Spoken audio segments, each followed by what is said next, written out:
Welcome, I'm Ciaran Ryan, host of the Moneyweb Crypto Podcast, and we're going to talk about crypto arbitrage this afternoon. It's become a very popular alternative to any other kind of investment because it promises returns that are not correlated to the market, or indeed to the prices of cryptos generally. It involves buying cryptos on overseas exchanges and selling them in South Africa at a higher price. That's what arbitrage means.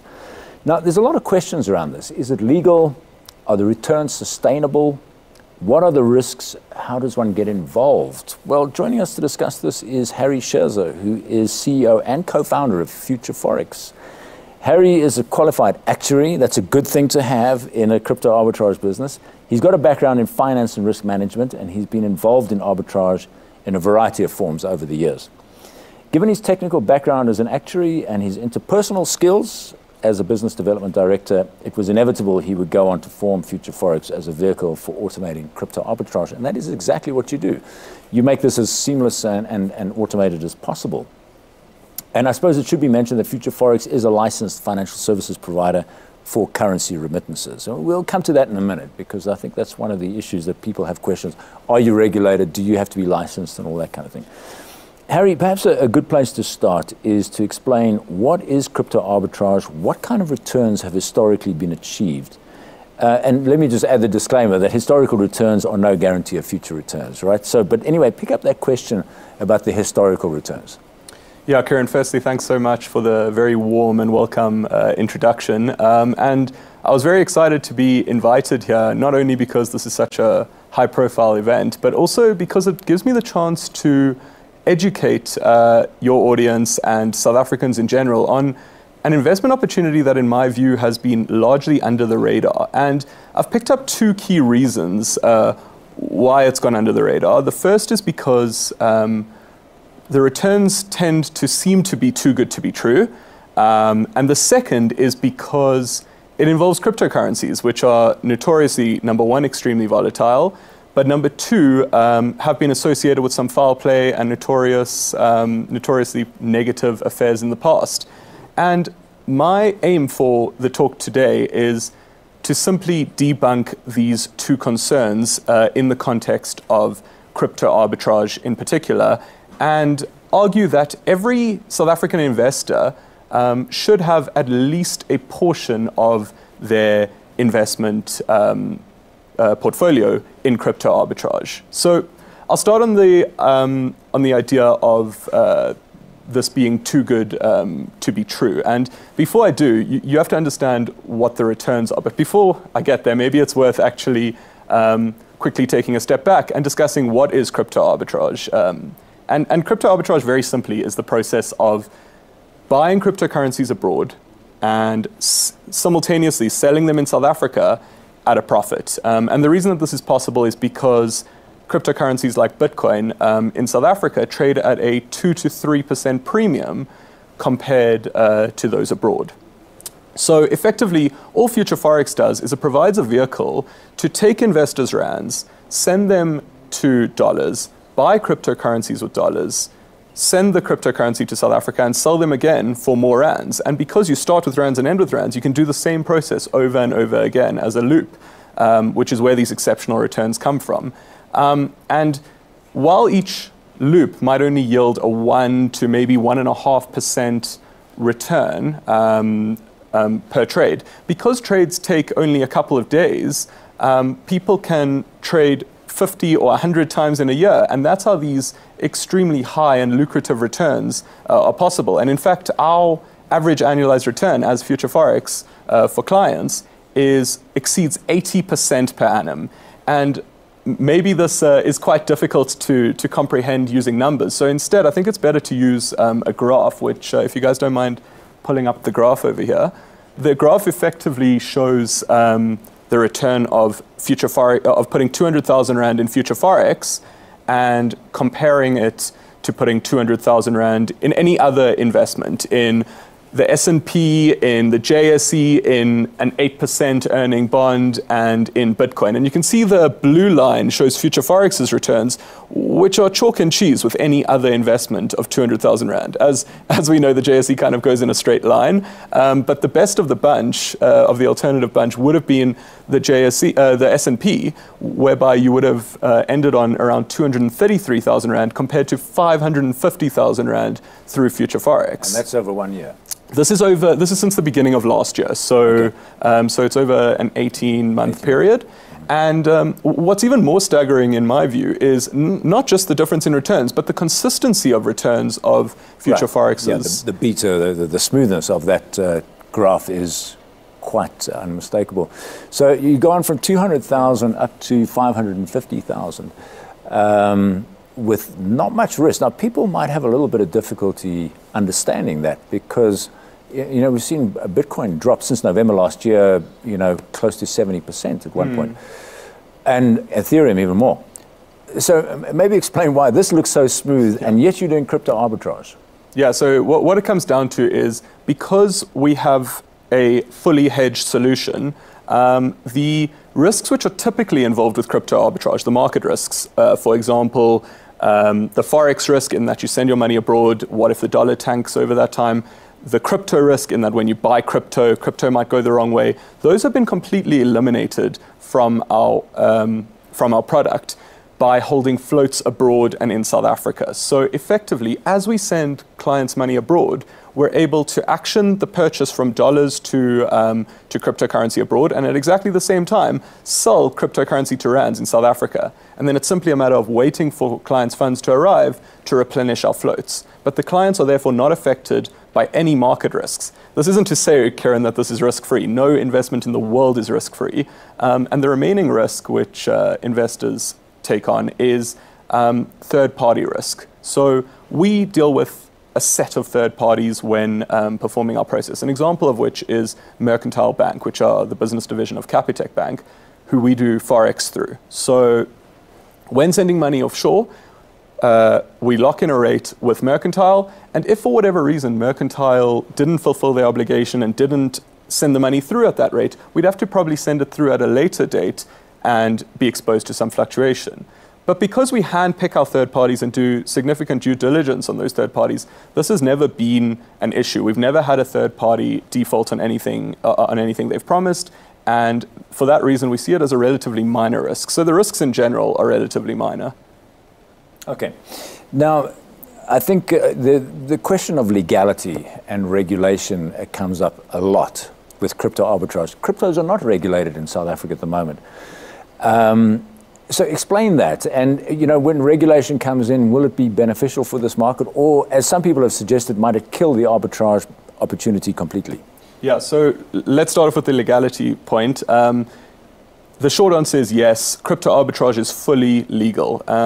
Firstly, the Reserve Bank have put an FAQ on their site where it has to do with the purchase of Bitcoin abroad, which is exactly what we do. And it quite clearly states that using your FIA or SDA, which are the 11 million Rand allowance, which I'll touch on in a bit as to why this isn't too good to be true, when using your allowance, you may purchase cryptocurrencies abroad. And on top of this, when we apply for FIA applications, because you need to apply to the... Just explain FIA. So an FIA is, of the 11 million, 10 million of it has to be approved by SARS. And you need to, our team internally, our tax team does that for clients. We do this approval. And in doing the approval, when it says the reason for sending excess funds offshore, we always say crypto arbitrage. We're completely transparent with them, in line with our ethos of transparency with clients and regulators. We're completely transparent with them and tell them that this is for crypto arbitrage. And as a result, the SARS approves these applications, which shows both the SARB and SARS are fully on board with crypto arbitrage as a investment mechanism. Right. So there are two components to your foreign currency allowance. The first being your special discretionary allowance, SDA, which is $1 million. You need no approvals for that. No approvals. The second one is your FIA, your foreign investment allowance, is 10 million. For that, you have to have tax clearance. Correct. You have to have tax clearance, which we do free of charge as a complimentary service. You do that no charge? No charge. Okay. So a person would have 11 million a year that he could cycle through. do is you can start with what, 100,000? 100,000 is our minimum. The more you invest, the better you tend to do because of fixed costs, which reduce as the amount invested increases. But 100,000 is the minimum, and you'd have to do with 100,000, you'd have to do 110 cycles over a year to get through that 11 million. And are there people doing that? Yeah, people typically start with 100,000 and end up increasing it because they gain trust in the process. Right. And yeah, lots of people are investing 200,000 plus and have got through their 11 million already, and it's only June. And of course, if you're a couple, you've got 22 million. Correct. If you're a married couple, right? Correct. Each person has their own 11 million, so the couple has 22 million combined. Okay, and I mean, you can blow all of that on crypto arbitrage. And looking at those returns seems like not a bad idea. Yeah, Ciaran, maybe it's a good time for me to say why it's not too good to be true, because we're at a point now where this seems incredible, where the returns speak for themselves. And it is quite important to realize that because of this, these allowances, so the same reason that the arbitrage exists in the first place is the biggest limiting factor of what you can earn off it. So this isn't some get-rich-quick scheme where you can stop investing in everything else, quit your job, and just make exceptional returns of this. There is an upper limit. Because of that 11 million, the upper limit on what you can earn tends to sit between 100,000 and 200,000 Rand per person per annum. So it's a great kicker in your portfolio, but it's not something to retire off. And that's why, in my view, I argue every South African should have at least a portion of their portfolio invested in arbitrage. So if they do get through their full allowance, they can make an extra 100 to 200K with high returns and low risk. Okay, so 100,000 is your minimum to start. What is your typical size of investor? Our typical investor is 200,000 Rand plus. Guys go up to 1 million. We typically don't recommend more than that because even with 1 million, you're only going to do 11 cycles through the year. But typically, guys are putting in 200 to 400,000 Rand. And is there, we talked about risks, and third-party risk being the biggest one, you know, the bank or the exchange that you're buying from, or, you know, they go bust, that would be a risk, or they fail to execute. What about Future Forex? Is there, you know, do you at any point have, you know, are you bulking up the assets at a certain point and having control over them? Would that be a risk? Yeah, so as being in the crypto space, of course, our credibility is extremely important and a key component to getting this opportunity out to the mass market. And because of that, we've tackled regulators head on. We've been chatting to them for years, and we've said, please regulate crypto, because we'd love to have regulations to have a stamp of approval that everything's going correctly. Unfortunately, we're still waiting for them to regulate that. But what we've done in the meantime is we have become an FSP, so we're regulated by the FSCA. We've done that optionally. It wasn't required of us at the time. And in the process, we've been audited by Mazars. Now, the reason we chose Mazars and not some backdoor auditor who were, number one, far cheaper, and number two, probably would have been an easier audit, is because, again, the credibility of Mazars, who are the experts in this, the expert auditors in South Africa in the cryptocurrency space, was to prove that there's no hidden agenda going on here. Everything we say we're doing, we are doing. So within the means of the law, we've regulated ourselves as far as we can to be as credible as possible.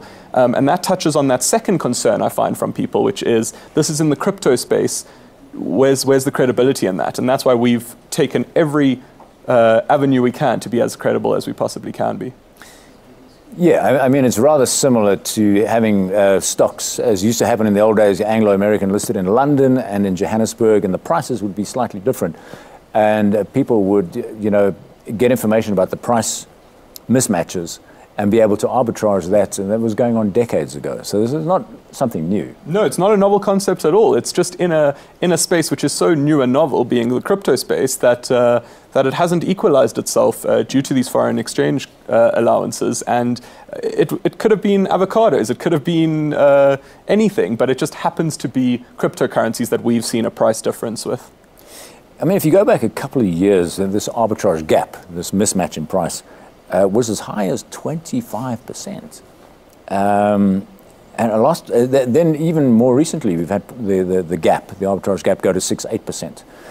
And if I remember correctly, that was on a Sunday. Now, markets, you know, exchange, you can't buy foreign currency on a Sunday because you've got to deal with the banking system. You can, however, buy cryptos. Can you grab that 6 to 8% profit if it appears momentarily on a Sunday?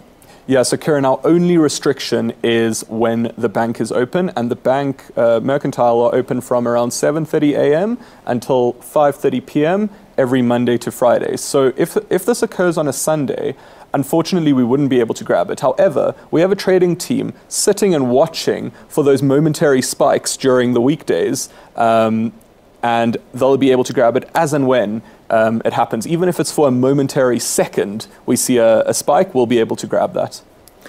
And I mean, can you grab, multiple times?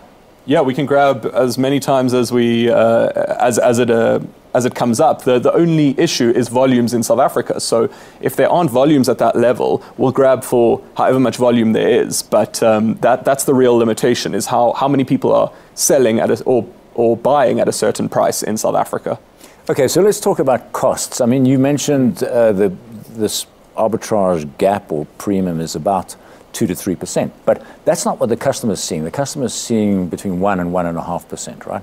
So there's a cost component there. Just break that down for us. Yeah, no, typically customers are seeing between 1 and 1.5%, and the reason for that is the third-party costs of sending money offshore, buying cryptocurrency, sending the cryptocurrency to South Africa, selling it in South Africa. Those third-party costs, depending on what you invest, range between around 0.3% and call it 0.7% is what is taken by the third party. And then we thereafter take a percentage of profits after costs. We take a percentage of profits to ensure that we're perfectly aligned with our clients so that whatever they earn, we earn in proportion, and that ensures that we're really going to try and target those spikes because it benefits us as well as our clients. So is it a sliding scale of profit share? Correct. And what is the extent of that scale? Yeah, the sliding scale is the less you invest, the higher the profit share we take. So it encourages people to invest more per cycle, which is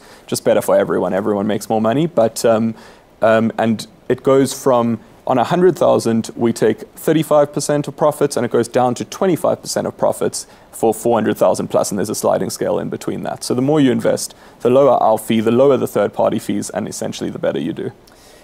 I mean, crypto arbitrage has really become quite something, it's excited a lot of debate in South Africa, in the investment community, and some people are very skeptical, but I think people have seen it and they've tried it and it's been around long enough, so they're beginning to trust it. There have been some players who've exited the market. I think there's a few of you left standing, probably 3, maybe 4. Why is that? I mean, you've obviously brought something to it which is fairly unique, the way that you're hedging the risk, and maybe just talk about exactly how you do that, how you hedge that risk, and why this is becoming popular. I mean, if one looks at that graph, I think it does become fairly obvious why people are doing it. Yeah, so I think, in my view, crypto arbitrage is a full-time business. There's so much to do, as you were talking about, the hedging, the getting of appropriate rates, the deals with banks and reducing of third-party costs. It effectively is a full-time business. And it's difficult to focus only some of your attention on it, because then you're just going to be overrun by better players who are focusing all their energy on it.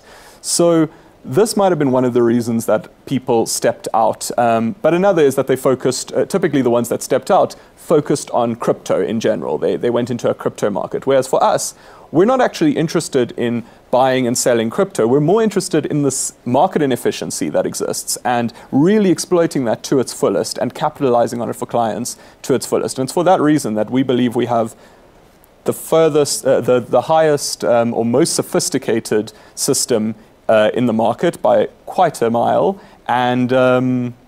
And that's why we continue to perfect this. While other companies sort of diversified what they did, we thought this is too good to pass up on. We need to really perfect this for clients. Okay, if you want to send in questions about this, send it to events@moneyweb.coza. That's events@moneyweb.coza. We do have a question here from Darren. He says, how sustainable is the business model based on arbitrage, which traditionally is a short-term gain on price differences which naturally converge over the medium-long run?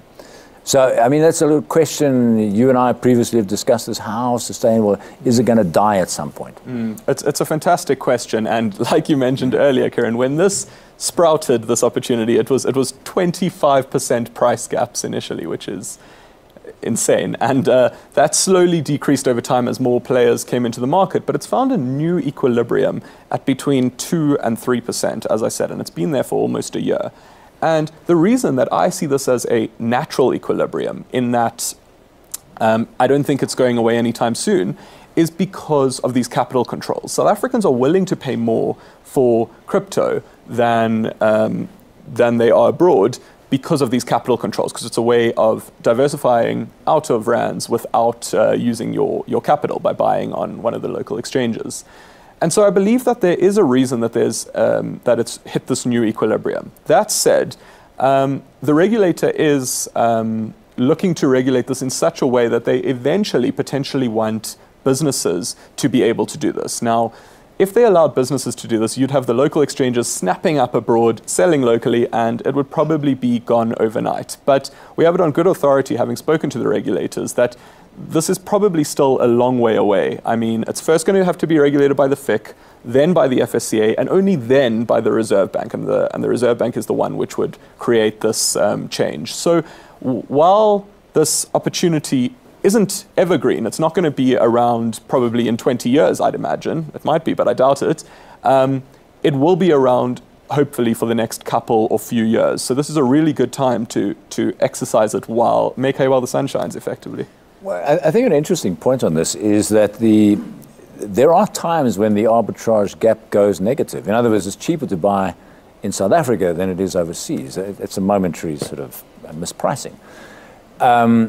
And the gap can disappear for days and then all of a sudden reappear. So I would imagine going forward, one could expect something like that. Even as you get more participants, there'll be some event, like now, what has happened recently in the last month, the drop in the Bitcoin price has created an actually wider gap for arbitrage. So tell us about that. Yeah, no, it's fantastic marketing for us that that Bitcoin has sunk to all-time lows, and our clients continue to make extremely healthy profits. It basically justifies what I propose all along, that we are not correlated with the Bitcoin price. This is an alternative to investing in any other investment, not only to investing in cryptocurrency, in that it really has no correlation to any other investment class. Rather than that, it simply continues to make money. And on the premise of what happens when it closes or goes negative and comes back positive, that's also perfect for us, because we're able to only execute as and when the gap is high enough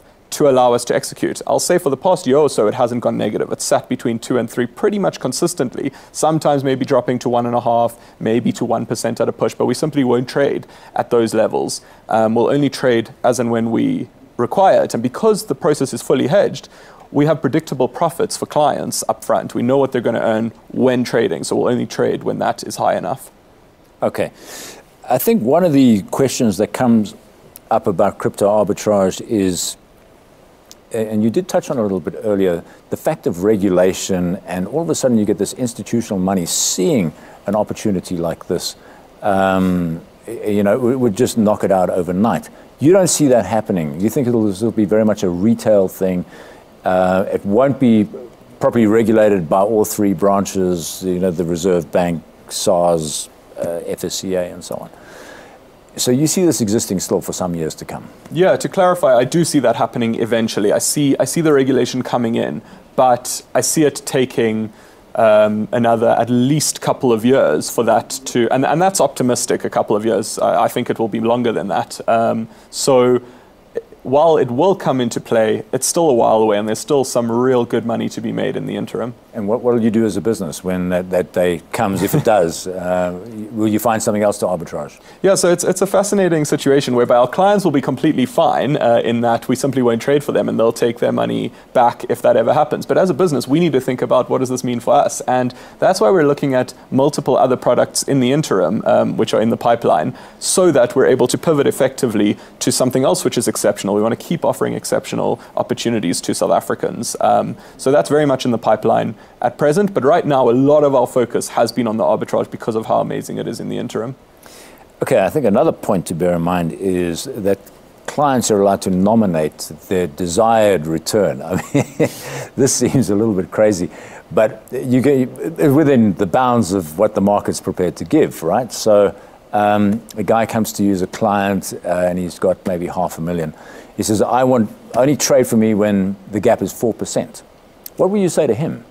Well, he's absolutely allowed to say that, but firstly, each client has their own relationship manager who's their personal port of call for anything they want. So they'll speak to their relationship manager and say, listen, only trade for me when it hits 4%. And that relationship manager will probably say to them, listen, I think that will probably happen 3 or 4 times over the year because it's been equalizing around 2 to 3. So you're welcome to do that, but your returns over the year won't be that strong. Even though each cycle you'll make great returns, it won't be enough to get through your 11 million rand allowance. So we'd probably propose to set your net return after all costs to around 1.5% in that case, which is still pretty high, but ensures that you only when it hits those targets will you be traded.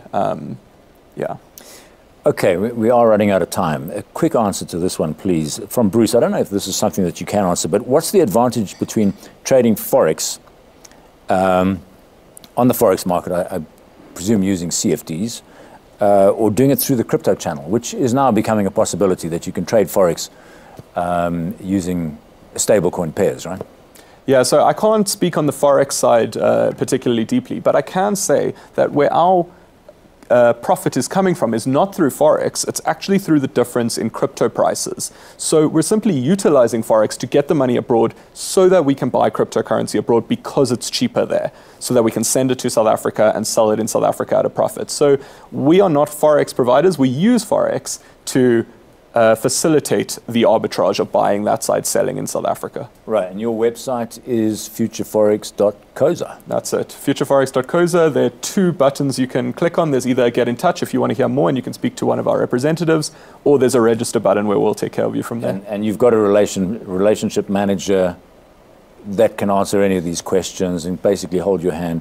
But once you're up and running and you're onboarded, it's an automatic process. It's as passive as we can make it because we don't want to hassle our clients. We'd rather just get them to be trading at the correct level, at the optimal level to maximize profits over the year.